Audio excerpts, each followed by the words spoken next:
Hello. Hello. हा बोला की. अहो ते काय झालं सांगा बघा, एक डिसेंबरमध्ये माझ्याकडनं गाडी घेतली. हा. माल घेतला 40 बॉक्स. कुणी घेतला 40 आणि बॉक्स? वायदोंडे साहेब, मेजर आणि अमर पाटील. बर. हं.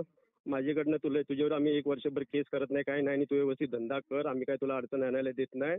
आणि एक गाडी आणि 45 बॉक्स दे म्हणून एक गाडी 45 बॉक्स घेतलेत माझ्याकडनं. गाडी कसली घेतली?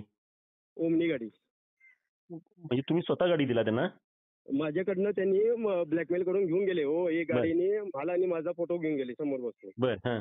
पुढं? मग ती गाडी घेतली. 1 वर्षभर तुम्हाला मी काही एक त्रास करत नाही, तुम्ही निवांतमध्ये धंदा करा, आमच्यापासून काही त्रास होणार नाही म्हटले. हा. आणि 5व्या दिवशी माझ्या मित्राच्या घरात घुसले ते परत. बर. आणि परत चेकिंग करायला. हा. त्यानंतर आता मला जवळजवळ 15 दिवस झाले त्यांनी मला फोन करायला, आणि एक गाडी दे, माल एक 20-25 बॉक्स दे, आणि एक गाडी दे, माल एक 20-25 बॉक्स दे. 6 महिने झाले आता. एसपी मॅडम आम्हाला हे करायले, तू केस दे म्हणून. आणि परत आणि जवळजवळ 15 दिवस मला ब्लॅकमेल करल्यात. म्हणजे मी काय म्हटलो त्यासनं, मला काय आता केस वगैरे द्यायची नाही आणि धंदाही करायचा नाही, आणि तुम्ही माझ्या का पाठीमागं लागू नका. म्हटल्यानंतर आता ते आम्हाला केस दिले नाही तर तू धंदा का करलेस म्हणून आता आणि सकाळी घरात पुरे. कोण आलेले घरात? वायदोंडे, मेजर, संदीप आणि 4 जण होते, 4-5 जण. म्हणजे चंदगड पोलीसचे काय गडिंग्लज? गडिंगला झाले. बर. मग काय हो असं प्रत्येक टायमाला तुडी येत, फक्त मीच थोडं दिसायलो, पुरं गावचं गाव विकते ते दारू. मग तुम्ही आता मग त्यांना पैसे पण द्यायचे आणि मध्ये केसेस पण द्यायच्या? अहो 1 लाख रुपये मी 50,000ची गाडीनी 70,000चा माल माझ्याकडनं घेऊन गेले त्यांनी.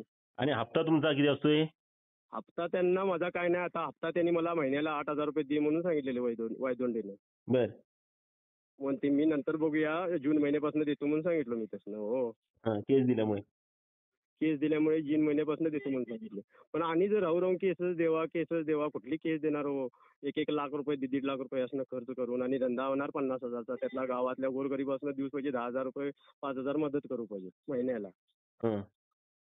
आता काय केसेस ज्या पेपरला दाखवतात हे अशाच तुमच्या खोट्या केसेस गुन्हे दाखवतात सगळ्या? अहो एकही केस त्यांनी मेहनत करून एकही केस करत नाहीत.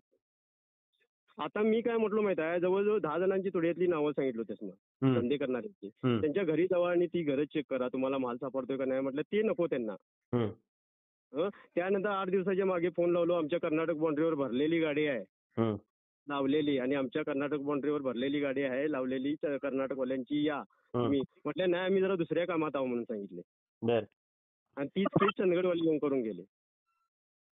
प्रत्येक टायमाशी मला राहून मला त्रास दिलेत बघा. मला काय धंदा नको आहे, पण आपणीच्या त्यात आणि उमेश तू धंदा चालू कर, आमचा ह्यो डीलर आहे, ह्या डीलरकडनं माल घे तू, आणि त्याची आमची एंट्री ठरलेली आहे, आणि तू त्याच्याकडनं घेऊन धंदा कर म्हणतात. मी आपणच धंदा. तुम्ही धंदा कशाला चालू करताय? बंद करून टाका तिच्या आल्या यांची, काय म्हणून किशे मी बंदच केलेलो. परत यांनी वायदोंडेंनी अमर पाटला नेऊन मला तू चालू ठेव तू संजय. वायदोंडे कोण आहेत नेमके? PS आहे तो तिथला, आता इन्चार्ज आहे गडिंग्लजचा. होय. तुम्ही एसपीला कधी सांगितलं नाही? एसपी ना कोल्हापूरच्या एसपीना आता मी काय म्हणालो साहेब, डायरेक्ट तक्रारी अर्जच द्यायचं म्हणतो एसपी ऑफिसला. तुम्ही गप बसू नका हो. सगळ्यात काय तुम्ही सत्यानं स्वतः हे बघा, मी सांगतो तुम्हाला 2 नंबर धंद्यामध्ये एकही माणूस वरती आलेला मी आजपर्यंत बघितला नाही. सगळे तुम्ही ह्या 2 नंबर धंद्यामध्ये सगळे तरुण पिढी बाद होताय ते होत, आणि या पोलिसांचे किशे काय म्हणून तुम्ही भरताय सगळे? अहो ते करोडपती व्हायले, ते श्रीमंत व्हायले, तुमचं काय निश्चित जाते सांगा? हे आता सांगतोय का आता साहेब काय, आता यांनी मी नको मला धंदा बंद करायचा आहे म्हणून सांगितलं यासनं नोव्हेंबरमध्ये. मी जानेवारीपासून नवीन वर्षामध्ये माझं टेम्पो रुटीन आहे, माझं भाजीचं ट्रान्सफर आहे, आणि मी काय याच्यात भात घेत नाही. का येते 1-2 बाटल्या आणतो, ते आमच्या खर्चाच होतात म्हणून सांगितलं मी. खर्चाला होतात म्हटलो. नाही तू 17 म्हणून सांगितलं मी. आणि चालू करूच लावले, आणि 15 दिवसात येऊन माझ्याकडनं ओमनी गाडीने माल घेऊन गेले आणि 45 बॉक्स. म्हणजे धंदा यांनी चालू करू लावायचा आणि यांनीच पकडायचं आणि यांनीच पेपरला द्यायचं. मग ह्यो मेन विषय आहे बघा, ह्यो राऊंड साहेब आहे बघा मेन. कारण की यांनी मी बंद केलेला धंदा यांनी मला चालू करूच लावले. मग आज आता काय सांगून गेले ते शेवटी? आता तू टोटल बंद कर. आणि मी म्हटलो अहो एवढं गावभर आमच्या विकतात, चंदगड तालुक्यात विकतात, तुम्हाला जर बंद करायचं पुऱ्या तालुक्याचं बंद करा म्हटलो. आम्ही काय म्हटलो फक्त पोटासाठी काय म्हणून हे थोडंफार करतो, पण ज्या मोठ्या मोठ्या गाड्या म्हटलो बोलेरो आणि टेम्पो भरून येतात, पहिला ते तुम्ही बंद करा, नंतर आम्ही इकडचं ऑटोमॅटिक बंद करतो. नाही तुमच्या गावातलं पुरं बंद करणार. मग आमचं गाव बी तालुक्यातच आहे, चंदगड तालुक्यातच आहे म्हटलो. मग आता तुम्ही गाडीने पैसे दिले असता तर ते बसले असते. ते माझ्याकडे रेकॉर्डिंग आहे की बोललेलं साहेब, पाठवतो की त्यानंतर ते मला मला मला मला जर थोडं पाठवून ठेवा. त्यांनी केलेले मिस कॉल आणि रेकॉर्डिंग पुरं पाठवतो बघा मला तुम्हाला. मला पाठवून ठेवा तुम्ही. तुम्ही काय काळजी करू नका. पाठवून ठेवा मला. ठीक आहे. पाठवा बघूया मग. चालेल. ओके हं. Okay okay bye.